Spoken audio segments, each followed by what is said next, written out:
Hello दोस्तों, video शुरू करने से पहले आपसे एक रिक्वेस्ट है, प्लीज़ एंडिंग मिस मत करना। तो ज़्यादा देर ना करते हुए पूरी कहानी को समझते हैं। तो कहानी की शुरुआत में हमें जमीन के नीचे मिट्टी के सोल्जर्स को दिखाया जाता है, जिन्हें प्राचीन काल में राजाओं ने बनाया था, पर अब वो जिंदा हो चुके थे। हम एक सिटी को देखते हैं जहाँ कई सारे मिट्टी के लोग थे। उनके बीच हम देखते हैं मैग्नस को, जो जल्दबाजी में एक लोहार के पास आता है एक तलवार लेने, क्योंकि कुछ मॉन्स्टर होते हैं जिन्हें ट्रायंस कहा जाता है और वो उनसे लड़ना चाहता था और अपने आप को एक ताकतवर योद्धा साबित करना चाहता था। इसलिए वो लोहार के मना करने पर भी एक तलवार लेकर वहाँ से भाग जाता है। मैग्नस वहाँ पहुँच चुका था और बाकी सोल्जर भी ट्रायंस से लड़ रहे थे। वैसे तो मैग्नस उनसे लड़ नहीं पा रहा था और यहाँ वहाँ भाग रहा था। तभी एक मॉन्स्टर उसे देख लेता है। वो मैग्नस को मारने ही वाला था। तभी वहाँ पर एक बहुत ही विशालकाय आदमी आता है और मैग्नस को बचा लेता है। वो आदमी वहाँ का जनरल था और सबसे ताकतवर भी। और फिर जनरल ट्रायंस को हराकर वहाँ से भगा देता है। मैग्नस को सजा मिली थी बिना बताए उस जगह जाने की, लेकिन इस बात का मैग्नस को कोई अफसोस नहीं होता, क्योंकि वो एक एलिट बनने के लिए कुछ भी कर सकता है और अपनी जिंदगी ऐसे ही गुलामों की तरह नहीं बिताना चाहता था। इसलिए चाहे कुछ भी करना पड़े वो रेडी था। तभी वहाँ एक सोल्जर आता है। वो बहुत ही बुरा था। वो मैग्नस का मजाक बनाता है। वो कहता है तुम एक रिक्रूट हो और पूरी जिंदगी यही करोगे। ये देखकर मैग्नस को बहुत गुस्सा आता है, लेकिन उसके दोस्त उसे रोकते हैं। फिर भी वो बुरा सोल्जर उसका मजाक बनाता है। तभी वहाँ जनरल आता है। उसने सब देख लिया था। वो मैग्नस से कहता है अगर तुम एक एलिट बनना चाहते हो तो इस खतरनाक ट्रायन को पकड़ो और मेरे पास लाओ, तभी तुम बन सकते हो। लेकिन उस ट्रायन को पकड़ना किसी की बस की बात नहीं थी। फिर भी मैग्नस ये करने के लिए मान जाता है और निकल जाता है ट्रायन को ढूंढने। कुछ टाइम बाद उसे वो मिल भी जाता है और उसके लिए जाल बिछाता है। उसने बहुत सारे मशरूम को जाल के पास फेंका था और ट्रायन खाते खाते वहाँ तक पहुँच जाता है। मैग्नस उसे अपने जाल में फंसाने ही वाला था कि तभी कोई आ जाता है और वो ट्रायन को मारने की कोशिश करता है। ट्रायन इतना ताकतवर था कि उसकी ताकत से पूरे चट्टान को तोड़ देता है। सामने वाली कोई लड़की थी। वो बहुत कोशिश करती है उसे मारने की और अपनी तलवार से उसकी उंगली भी कट जाती है, जिससे खून निकल रहा था। इसका मतलब वो इंसान है। यही मौका देखकर मैग्नस उसे मारने दौड़ता है, लेकिन ट्रायन उस लड़की को फेंकता है, जिससे वो दोनों जाल में फंसकर दूर उड़ जाते हैं। मैग्नस एक जादुई जंगल में पहुंच चुका था और उसे वहाँ ली मिलता है। वो जगह देखने पर कोई लाइब्रेरी थी जो ली की थी। वहाँ मैग्नस के शहर का भी नाम लिखा हुआ था। ली बताता है कि तुम्हारा शहर एक डूबा हुआ शहर है जो अब जमीन के नीचे है। लेकिन मैग्नस इस बात पर बिलीव ही नहीं कर रहा था और तभी ली अपनी जादुई ताकत से पूरा इतिहास दिखाने लगता है और ये सब देखकर मैग्नस हैरान हो जाता है। तभी मैग्नस एक बड़े से स्टोन पर ट्रायन की आकृति देखता है। वो किसी छोटे स्टोन का चक्कर लगा रहे थे। ली बताता है ट्रायंस बहुत पुराने जानवर है और ये जो छोटा सा स्टोन है इसमें उनकी ताकत है अपने वंश को बढ़ाने के लिए। हम उस ट्रायन को भी देखते हैं जिसका नाम कुन्नुल था।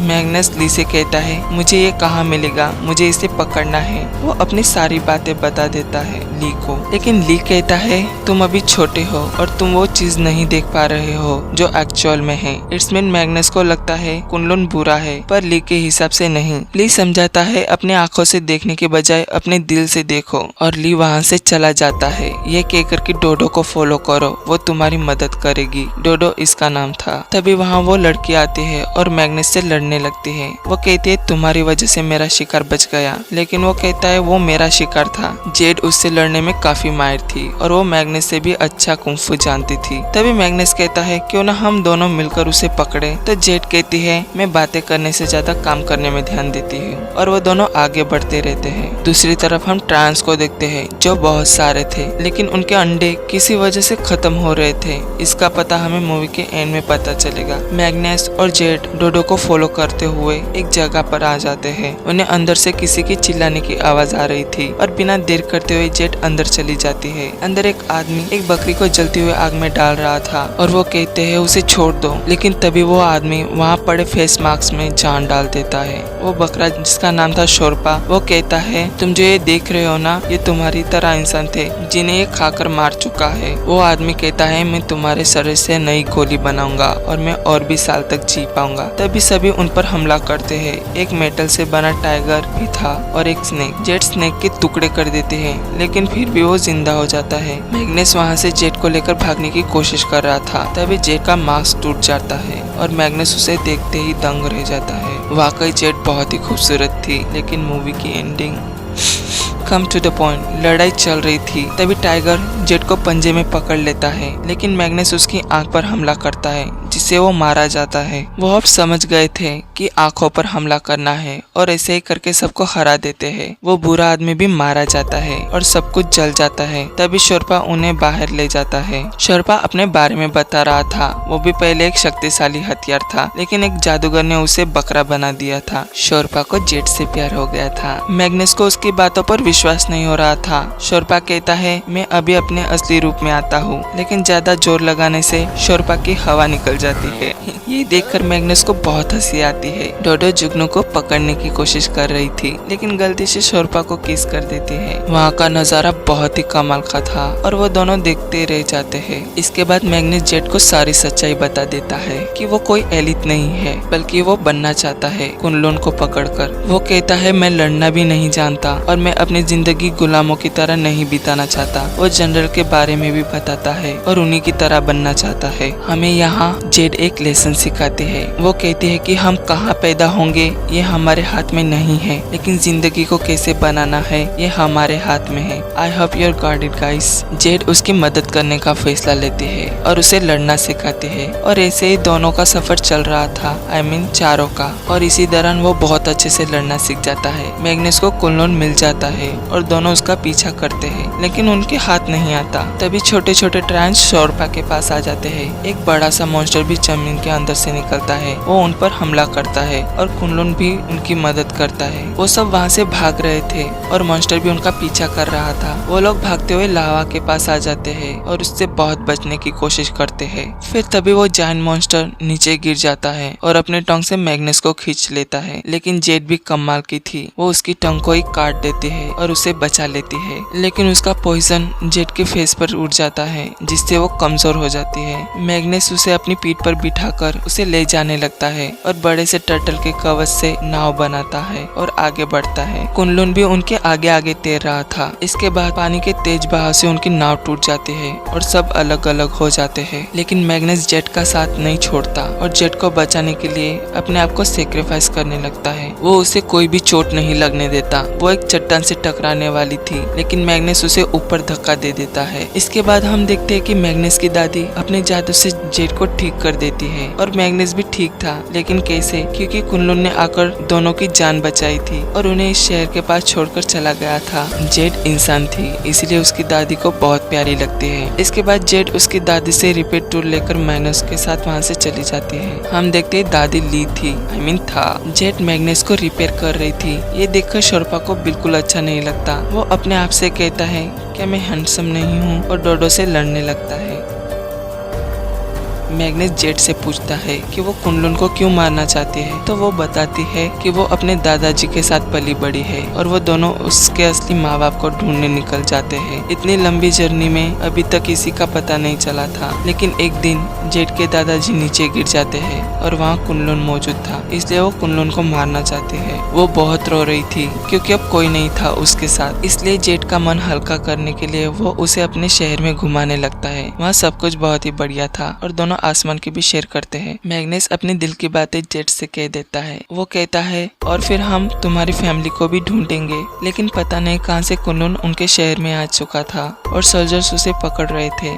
जेट और मैग्नस भी उसे पकड़ने लगते हैं। कुनलुन रस्सी में फंस चुका था और फिर मैग्नस उस पर एक बड़ी सी चीज को गिराकर पकड़ लेता है। जेट कुनलुन को मारने वाली थी, तभी वो बुरा सोल्जर आ जाता है और वो कहता है, ये मेरा शिकार है और सालों पहले एक बूढ़े आदमी की वजह से ये बच चुका था। तभी हमें पता चलता है कि ये लोग कुनलुन को पकड़ रहे थे और बॉम्ब ब्लास्ट करने की वजह से दादा नीचे गिर गए थे, ना कि कुनलुन की वजह से। और फिर जेट उससे लड़ने लगती है। उसे बहुत गुस्सा था, लेकिन दूसरे सोल्जर्स आकर जेट को पकड़ लेते हैं। जनरल भी आ जाता है। जेट चाहती थी कि उन सोल्जर्स को सजा मिले, लेकिन जनरल उन्हें सजा नहीं देता, इसलिए वो खुद स्वॉर्ड उठाकर उन्हें मारने जाते हैं, पर जनरल बीच में आ जाता है। मैग्नस कहता है, इसके लिए जेट को माफ कर दो, उसका कोई नहीं है इसलिए वो ऐसा कर रही है। जेट को बहुत गुस्सा था लेकिन मैग्नस उसे रोक लेता है। तो जेट कहती है मैं भूल गई थी कि तुम भी इन्हीं में से एक हो। जेट कहती है तुमने तो अब कुनलुन को पकड़ लिया और एलिट बन गए। और जेट वहाँ से रोते हुए चली जाती है। उसे बहुत बुरा लगा था। अब मैग्नस को भी वो सब कुछ मिल गया था जो उसे चाहिए था।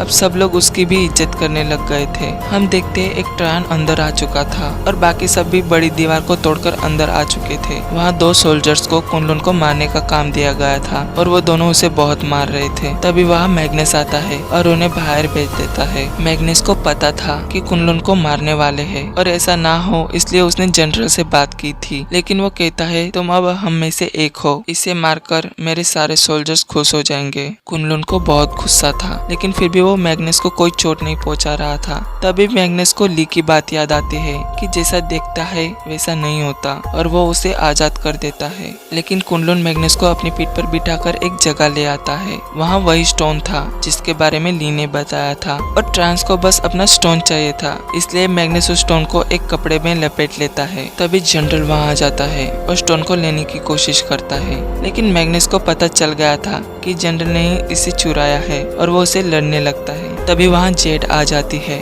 और अपने शॉट से उस पर हमला करते हैं और मैग्नस को लेकर वहाँ से निकल जाते हैं। जनरल के पास वही गोली थी जिसे खाकर उसके घाव मिट जाते हैं। अब सभी सोल्जर उनका पीछा कर रहे थे और उन्हें फिर से पकड़ लेते हैं। जनरल फिर से स्टोन मांग रहा था लेकिन मैग्नस नहीं देता। वो सोल्जर्स को भी बताता है कि ट्रायंस यहाँ बार बार स्टोन के लिए आते हैं जिसे जनरल ने चुराया था। अगर हम इसे वापस दे देंगे तो सब कुछ ठीक हो जाएगा। लेकिन कोई भी उसकी बात को नहीं मानता और हजारों की तादाद पे सोल्जर्स उन पर हमला करते हैं। ट्रायंस भी उनसे लड़ रहे थे। स्टोन मैग्नस से गिरने ही वाला था लेकिन वो दोनों हाथ से उसे पकड़ लेता है जिससे उसे बहुत पावर मिल जाती है। पर तभी जनरल भी स्टोन को छीन लेता है और अपने सीने में स्टक कर देता है जिससे वो बहुत ताकतवर हो जाता है। उसके पास बहुत पावर आ चुकी थी, मैग्नस से भी ज्यादा। अब तो वो अपने सोल्जर्स को भी मारने लगता है। इसके साथ मैग्नस और जेट उससे फाइट करने लगते हैं लेकिन कोई फायदा नहीं होता। इसी दौरान जनरल एक बहुत बड़ी बात बोल देता है। वो कहता है इस दुनिया में जीने के लिए ताकत होनी चाहिए, अगर ताकत नहीं तो लोग तुम्हें पैरों तले कुचलते रहेंगे। And guys I have experience all of this things कि लोग बिना मतलब के भी कमजोरों को परेशान करते रहते हैं। जनरल ने उसका हाथ भी तोड़ दिया था और उसे बहुत ही कमजोर बना चुका था। जनरल भी कमजोर था और उसने ही इस स्टोन को चुराया था ताकत हासिल करने के लिए और स्टोन न होने की वजह से इन ट्रांस के अंडे खत्म हो रहे थे। जनरल मैग्नस को मारने वाला था लेकिन जेट पीछे से आती है उस पर हमला करने, लेकिन जनरल जेट को शॉर्ट से स्टैब कर देता है। I cried while watching this scene. इसके बाद सभी लोग उस पर टूट पड़ते हैं लेकिन उसकी ताकत के आगे कोई टिक नहीं पाता और सबको अपने अंदर समाने लगता है। मैग्नस जेट को बहुत बचाने की कोशिश कर रहा था। वो कहता है मैंने तुमसे वादा किया था कि हम साथ मिलकर तुम्हारे परिवार को ढूंढेंगे, लेकिन जेट कहती है शायद मेरा सफर यही तक था, अलविदा मैग्नस, और फिर वो मारी जाती है। हम देखते हैं डोडो भी गायब हो चुका था और मैग्नस के सामने उसका शहर उजड़ चुका था। इसके बाद ली मैग्नस को सारी बातें याद दिला रहा था। वो कहता है क्या तुम्हें वैसा महसूस हुआ जैसा तुम करना चाहते थे? और वो कहता है अब तुम सब कुछ देख सकते हो। और डोडो एक रोशनी बनकर मैग्नस में समा जाता है और फिर क्या था, मैग्नस वापस आ जाता है और पहले जैसा बन जाता है। शोरपा भी अपने असली रूप में आ जाता है और एक बड़ी शॉट बन जाता है और वो जेट को याद करते हुए जनरल से फाइट करने लगता है और आखिर में पूरी ताकत से उसे हरा देता है। He is still missing jet. Movie के लास्ट सीन में हम देखते हैं कि मैग्नस ट्रायन के बीच की वार को खत्म कर देता है और स्टोन उन्हें दे देता है। Thank you guys for watching.